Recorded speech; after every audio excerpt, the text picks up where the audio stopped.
those of you who may not know, the Salem witch trials is a very sad chapter in American history in the United States. They occurred between 1692 and 1693 in Massachusetts, when more than 200 people, mostly women and girls, were accused of being witches.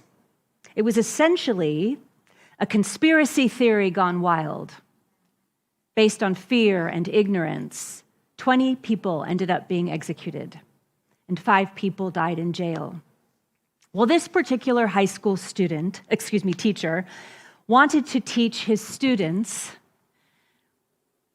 the history and what we could learn from it, from the Salem witch trials. So he told the class that some of them would be witches in this exercise that they were going to undertake, and some of them would be regular people. And then he went around quietly to each student and he whispered in their ear whether they were a witch or a regular person. I think I would have wanted to be a witch, but that's okay. Then he explained, a good witch. No. Then he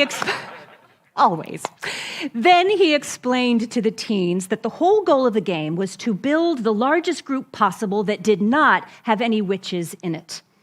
And they could only do this by asking each other questions. So the group that would win at the end of this exercise would have no homework that night. So they were very invested and they were very excited, and the teens just dove right in and they began grilling each other.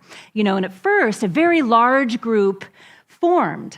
However, with the slightest whiff of guilt, they began to break off into smaller, more exclusive groups, leaving others out.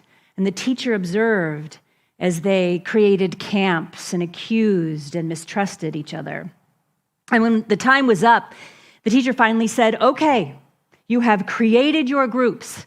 There were lots of different ones.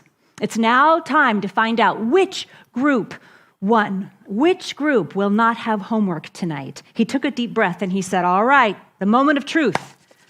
All witches, raise your hands. The high schoolers looked around. Not one single student raised their hand. The kids were confused. They told their teacher something clearly went wrong, to which he replied, yes, something clearly went wrong. Was anyone in Salem an actual witch?